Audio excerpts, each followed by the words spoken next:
Salmo, número 1. Eu disse aos irmãos que eu estava falando sobre dízimo, sobre oferta. Eu quero que Deus nos dê uma oportunidade para trazer uma ilustração sobre a oferta no culto de domingo. Dessa forma a gente consegue atrair bastante gente. Eu fico preocupado, irmãos. Eu oro a Deus para que os irmãos venham ver se eles podem comunicar. Eu quero trazer uma ilustração sobre defender os pilares do cristianismo. Quais são esses pilares? O que é este cristianismo? O que é a doutrina? Para isso a gente precisa primeiro entender quais são os pilares do cristianismo. Desenvolver estes pilares. E eu quero iniciar esta ilustração, iniciando com este tema. Salmo de número 1 diz assim: bem-aventurado o varão que não anda segundo o conselho dos ímpios, nem se detém no caminho dos pecadores, nem se assenta à roda dos escarnecedores. Antes tem prazer na lei do Senhor, e na sua lei medita de dia e de noite. Pois será como árvore plantada junto ao ribeiro de águas, ao qual dá o seu fruto na estação própria, e cujas folhas não caem, e tudo quanto fizer prosperará. Não são assim os ímpios, mas são como a moinha que o vento espalha. Pelo que o ímpio não subsistirão no dia do juízo, nem os pecadores na congregação do justo, porque o Senhor conhece o caminho do justo, mas o caminho do ímpio perecerá. Maravilhoso Deus. Eu te peço, Jesus, abra a nossa mente e o nosso coração para a luz da tua palavra, Senhor, para que possamos caminhar em santidade contigo. Abençoa esta igreja, abençoa a minha vida, Senhor. Eu te peço em nome de Jesus. Amém. Meus irmãos, o salmista inicia aqui este salmo exaltando a Deus na alegria da sua obediência. Aqui o salmista está glorificando a Deus porque ele conhece a lei de Deus e ele está seguindo esta lei, do qual ele está vendo quantos ímpios estão perecendo por não estarem seguindo esta lei. No começo ele pode até parecer que está andando passos largos, cada vez mais à frente, mas assim como ele dá 3 passos à frente, ele dá 4 para trás. Sempre essa ilusão como se ele estivesse indo mais adiante do que ele estava. Mas ele sempre se vê retrocedendo. O que o salmista está dizendo aqui é que a lei de Deus, muitas das vezes, para o mundo, é um caminho longo. E querem pegar os atalhos, mas não tem atalho. O atalho é para poder chegar no objetivo mais rápido, porém, esse objetivo ele precisa ter o seu fruto, como ele diz, na sua estação própria. Tudo é produzido na estação própria. Nada há de ser produzido fora da sua estação.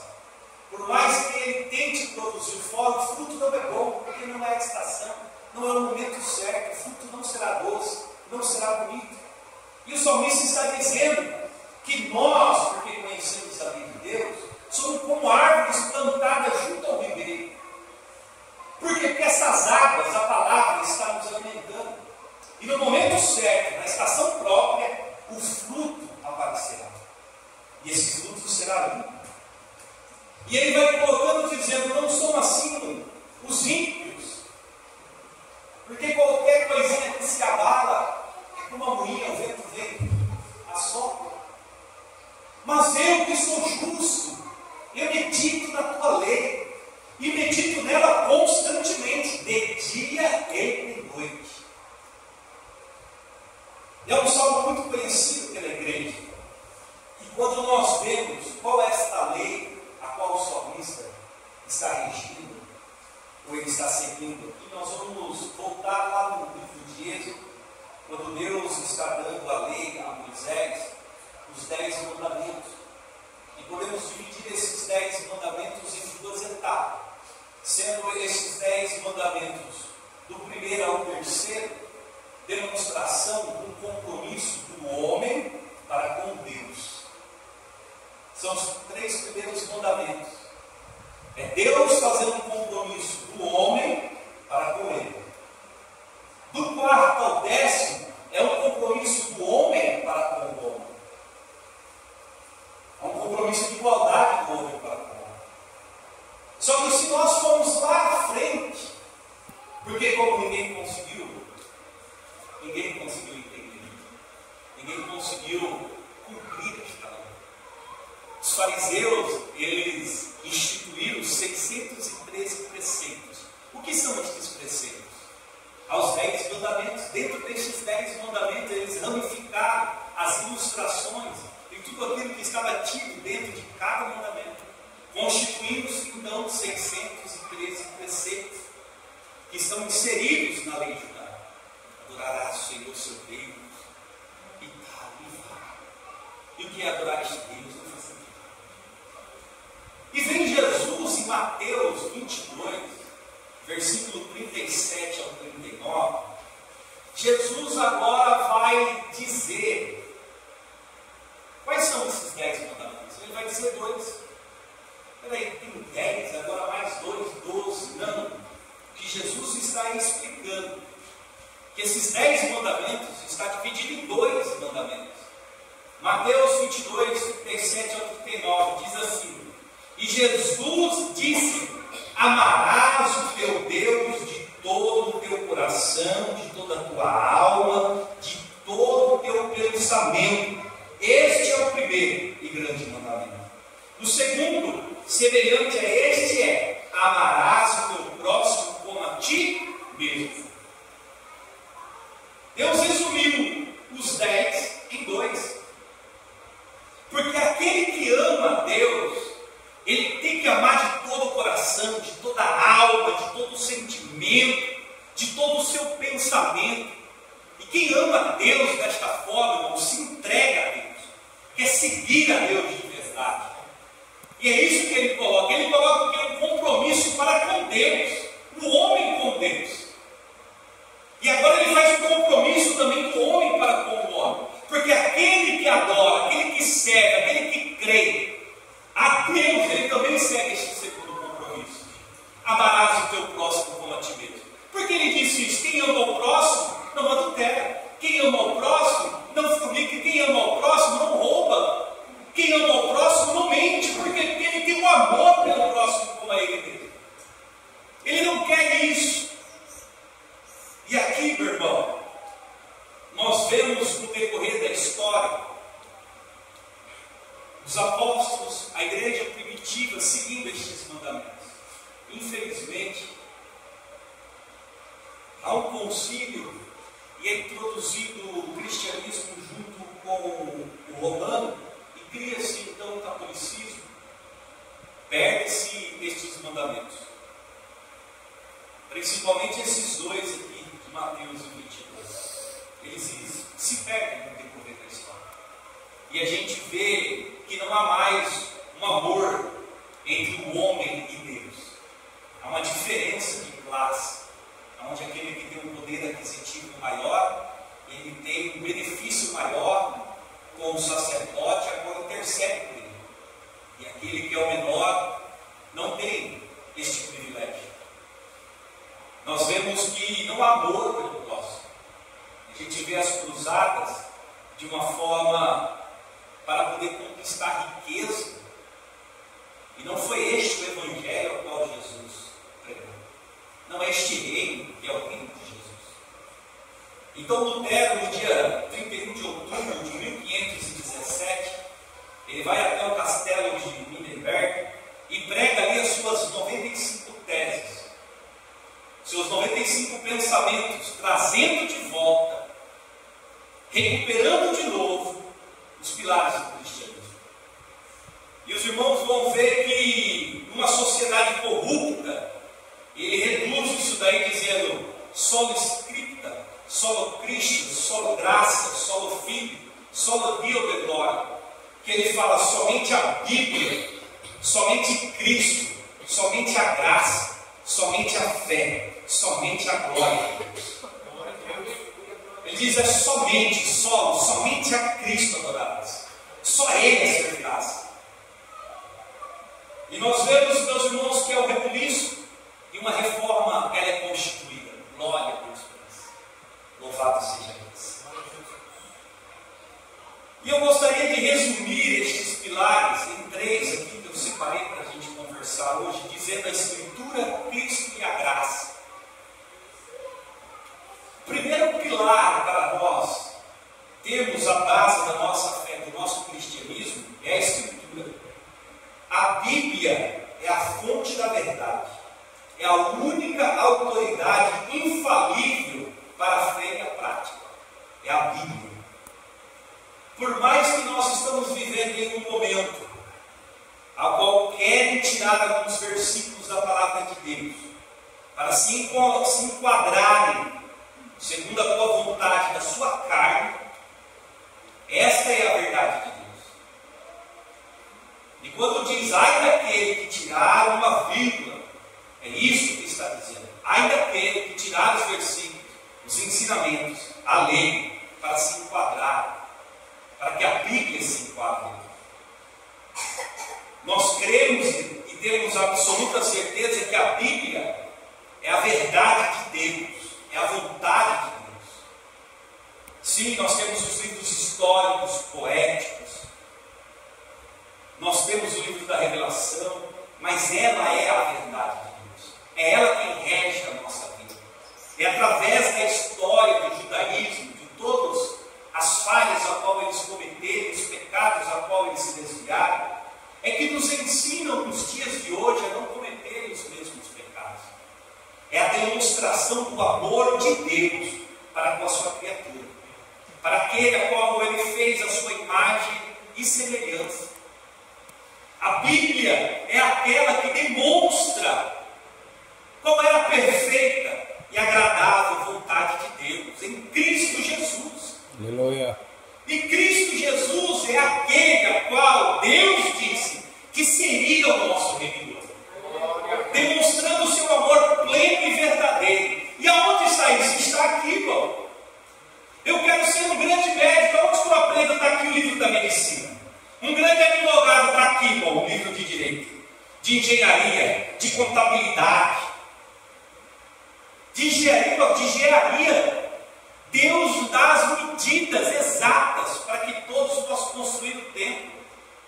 Imagine só, irmãos, os judeus sentavam-se à beira da montanha, do vale, para poderem chegar no templo.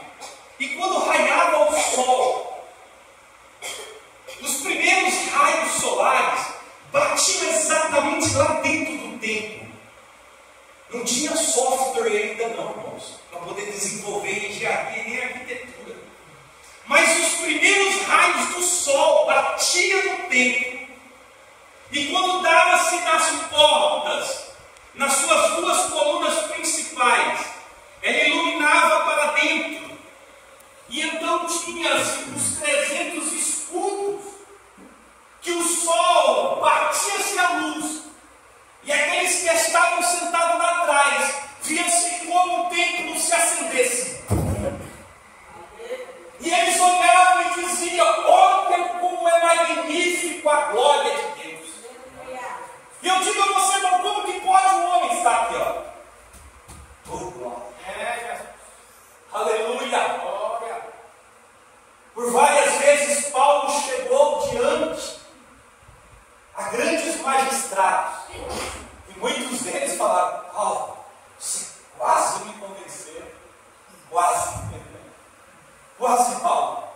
Onde estava a sabedoria, irmão, desse advogado aqui? Em Cristo Jesus. A Bíblia, ela é, irmão, uma das principais colunas do cristianismo. Não tem como mudar. A etimologia das palavras, ela muda. Vós, você, e assim muda. A etimologia das palavras, ela vai mudar. Mas a palavra, a essência dela, esta não tem como mudar. Não dá para poder mudar esta lei. Esta é a verdade de Deus. Esta é a boca de Deus. Esta é a bússola seguimos sobre a via dolorosa. Por que via dolorosa, pastor? Porque Jesus disse: aquele que quiser seguir após mim, tome a tua cruz e siga-me. Para onde Jesus estava indo? Pela via dolorosa. E qual era o ponto alto de Jesus? Era a morte de cruz. E ele disse: venha atrás de mim, sacrifique, morra, se assim o for preciso, para que ganhe a vida eterna. Mas tome a tua cruz e venha. É aqui, irmão. E para onde que é, pastor, esse caminho? Eu também não sei, irmão. Mas quando eu pego a Bíblia, aí eu acho, o morte está para lá. Ou daqui a pouco eu estou saindo fora para cá. Aí Jesus está dizendo: não, para lá. Opa, está aqui a bússola. Esta é a bússola, irmão, da verdade. Glória a Deus. O segundo pilar quando nós falamos da nossa vida, os pilares do cristianismo, é Cristo. Cristo é um dos pilares. O único mediador. Aquele que ressuscitou e se acendeu. Cristo. A salvação ocorre exclusivamente por meio dele. Não existe mediador. Não tem outro mediador. Não tem purgatório. Não tem Maria, não tem José, não tem Pedro, não tem João, não tem ninguém, irmãos. É só Jesus. É o único, Jesus Cristo. Cristo é uma das principais colunas. Se nós formos lá, 1 Coríntios capítulo 15, versículo 12 ao 14. Olha o que Paulo diz à igreja de Corinto.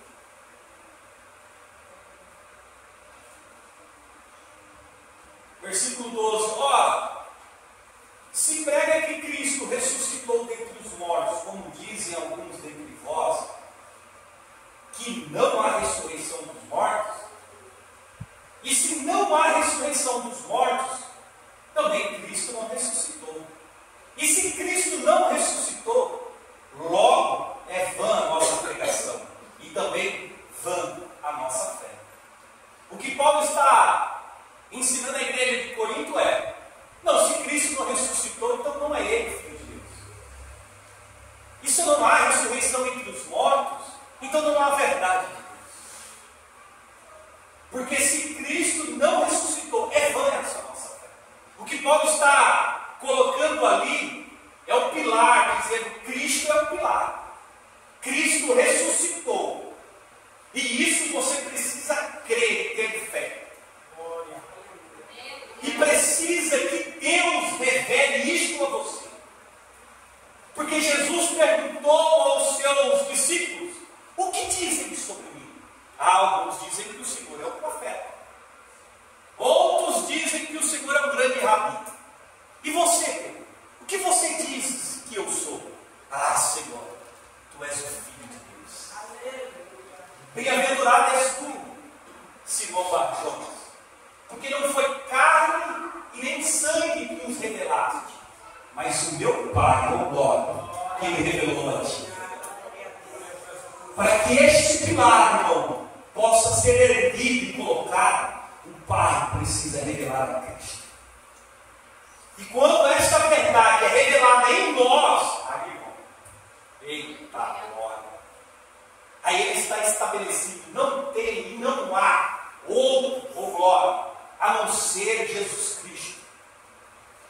Não tem, irmãos, tem uma forma de nós ganharmos almas, de trazermos as pessoas à casa de Deus, a incentivar um culto de ensino, escola bíblica dominical, construirmos tempo, fazemos tudo, irmão, se não for através da pregação de Cristo.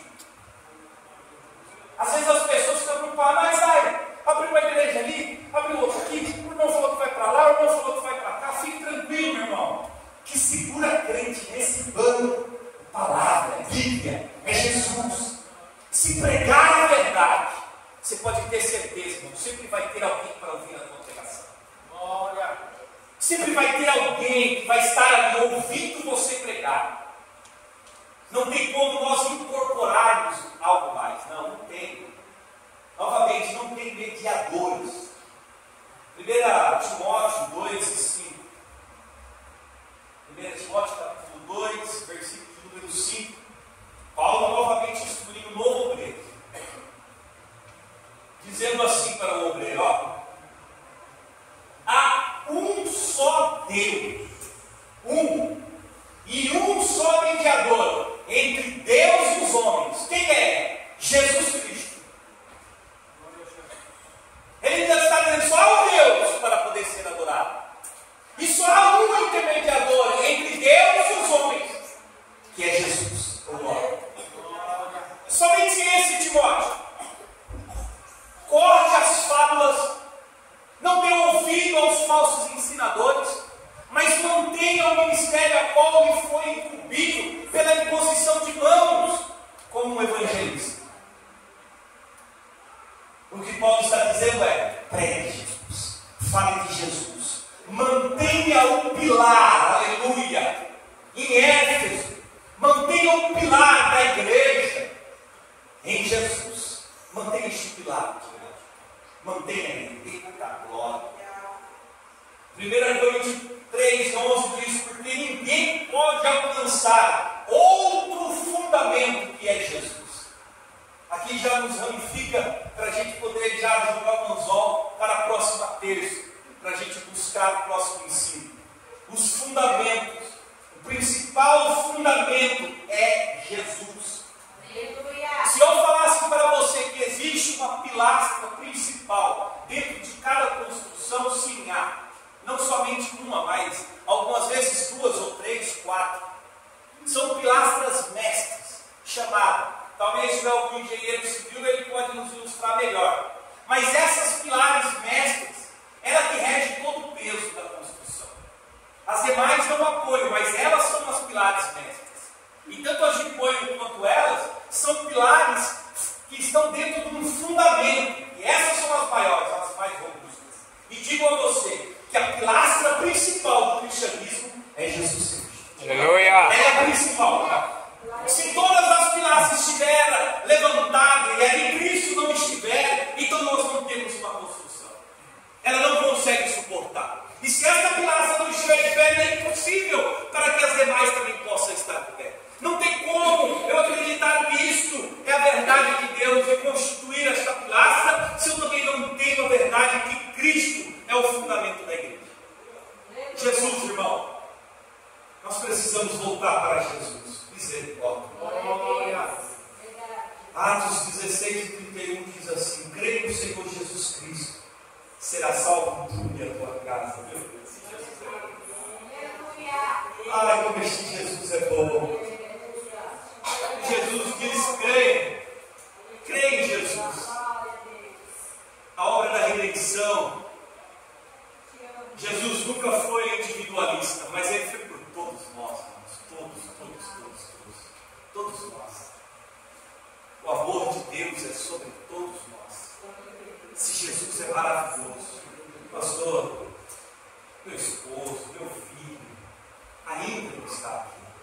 Meu irmão, entenda uma coisa: talvez esses pilares estão enfraquecidos na sua fé, ou na sua casa, esses pilares estão ruins.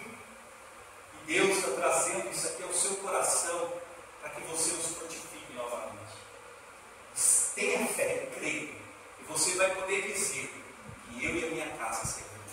Aleluia, glória a Deus. Essa promessa de Deus, creia no Senhor Jesus. E crer é o que, irmão? Crer é não ver, crer é não tocar, mas é acreditar. Aleluia, mas acreditar de uma forma tal que ela supera a verdade. A verdade é que o homem consegue ver como este copo d'água, que ele toca, ele pega sobre a ponta dos seus dedos e sente o olhar, põe sobre a sua língua e sente o gosto.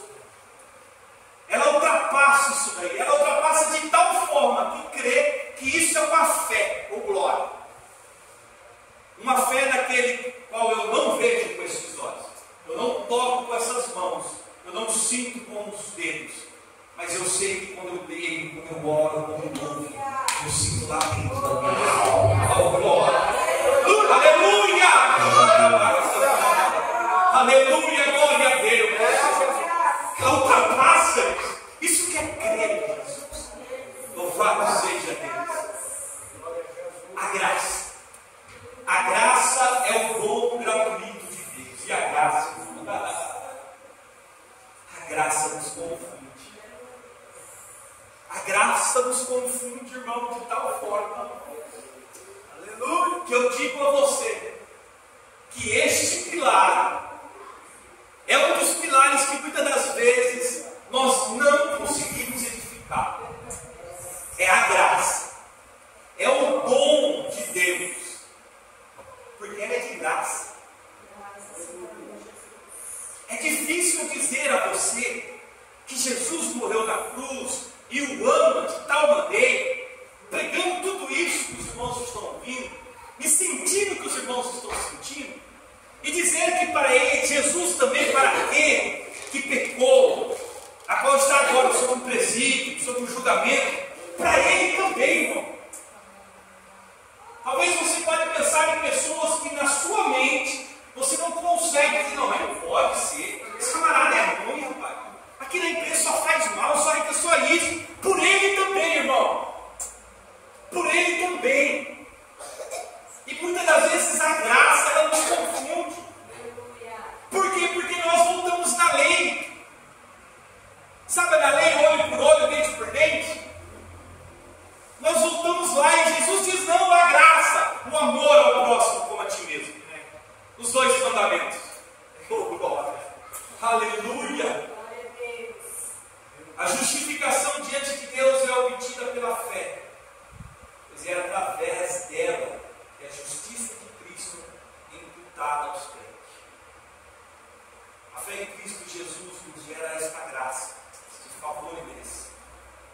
E através desta graça, irmãos, que nós vamos alcançar o céu. Através desta graça que Jesus foi sobre a cruz e nos deu de presente, nos justificou. Efésios 2:8. Efésios 2:8. Quero te confundir a respeito da salvação. Efésios 2:8. Porque pela graça sois salvos, por meio da fé. Isso não vem de nós, isso é dom de Deus. Aleluia. Glória. Aleluia, glória a Deus. Oh Jesus, como tu é maravilhoso. Edifica, Jesus, estes pilares desta igreja, sobre a vida dos meus irmãos, sobre a vida dos seus lares, das suas famílias, em nome de Jesus. Aleluia. Que esta graça alcance, Senhor, os nossos filhos, alcance a nossa parentela, alcance, Senhor, os nossos pais, os nossos avós, alcance, Senhor, as nossas noras, genro, neto, alcance, Senhor, as nossas famílias, pois a tua graça tem este poder, aleluia. Oh, glória a Deus, aleluia. Aleluia, glória a Deus. Este é o pilar, meu irmão, que tem que ser edificado em nós, igreja. Que a gente possa construir um templo de adoração que somos nós. O pilar da graça ela precisa estar de pé. Quando você tem este amor da graça de Cristo, você tem um amor pelo próximo. Você não está preocupado se o próximo está fazendo mais bonito e melhor que você. Você quer que ele faça mais. Traz alegria ao seu coração quando ele prospera. E traz tristeza quando ele chora. Para a gente chorar com os que choram e sorrir quando a gente sorri, como foi dito, precisa ter a graça. Sem a graça você não consegue. Não dá para gerar amor sem a graça de Deus. Não tem como, irmão. Me perguntaram para mim no meu trabalho, como é que a gente faz para criar empatia com as pessoas? Através da graça. Como assim da graça? Aleluia! Aleluia! Glória a Deus! Para gerar empatia tem que ter graça. Se não tiver graça, não gera empatia.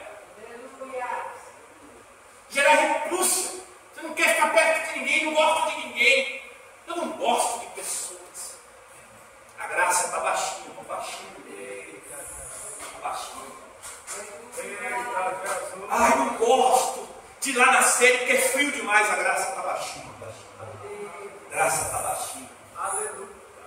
Porque se você tivesse com essa graça florescendo, ser igual um menino da água, um culto ar livre, ô glória, Pai do Senhor, meu irmão! Meu irmão, estou orando por você, hein? Rapaz, você não apareceu na igreja!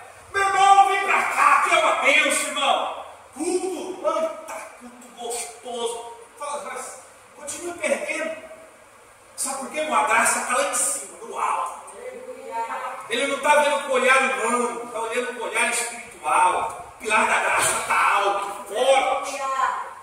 E aí não tem, irmão, errou o playback, não importa, glória! Estou adorando do mesmo jeito.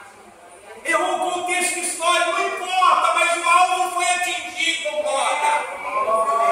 Aleluia, a graça está alta, está forte o pilar. Glória a Deus. Romanos 5 e 20. Romanos capítulo 5, versículo 20. Veio, porém, a lei para que a ofensa abundasse. Ou em outras versões, e veio para que aumentasse a ofensa. Mas aonde aumentou o pecado? Aleluia! Superabundou a graça. Aleluia! Glória a Deus. O que Jesus está dizendo é: não importa o tamanho do seu pecado, não importa quantas vezes você errou e pecou, a minha graça ainda te alcança. Aleluia! Glória a Deus. Senhor, eu errei hoje, a minha graça te alcança. Jesus, eu errei de novo, mesma coisa, a minha graça te alcança. Jesus está lá no ponto de droga, a minha graça vai lá. Aleluia. Está no ponto de prostituição, não importa, a graça vai lá. Não importa o tamanho do pecado. O que Paulo está dizendo é: superabunda a graça de Deus. Não importa o quanto está cheio o copo, a graça do Senhor derrama sobre tudo. Aleluia. Mas para ter esta graça, precisa aceitar, irmão, a graça. Precisa ter os dois primeiros pilares constituídos, que é o pilar da palavra, da Bíblia, o pilar de Cristo, aceitando a sua morte e ressurreição como Filho de Deus. Precisa ter tudo isso para que então a graça, o pilar da graça, esteja estabelecido. Estou dizendo, irmão, estão ramificados, não tem como. Não tem como você ter um e não ter o outro. Ou você tem os três, ou não tem nenhum. Ou você levanta novamente os pilares para poder ter uma vida cristã, ou você vai ruir. Não dá para se manter na igreja. Não tem como se manter numa vida cristã, ainda mais nos dias atuais, como nos dias de hoje. Não tem como. É muita coisa que está batendo na porta. É muita mudança que o inimigo está fazendo. Vou ouvir leis, escute, vou ouvir leis que vai proibir a gente pregar isso.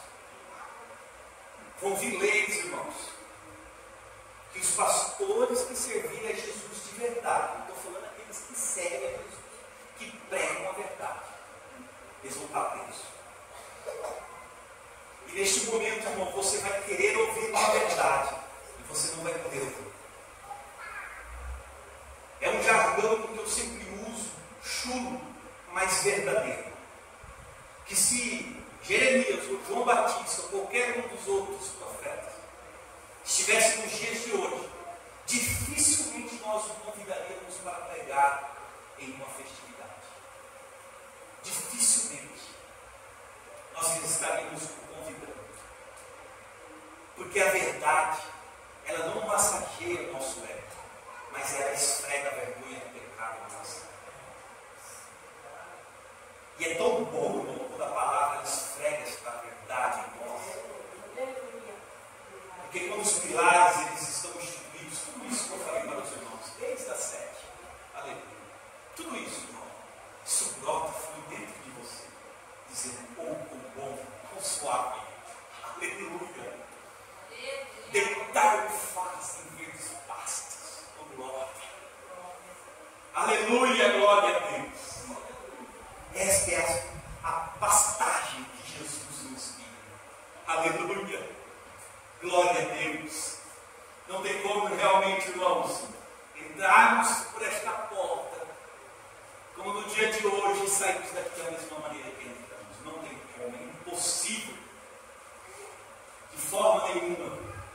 Nós precisamos tomar uma posição e sairmos daqui crente melhor do qual nós entramos aqui nesta noite.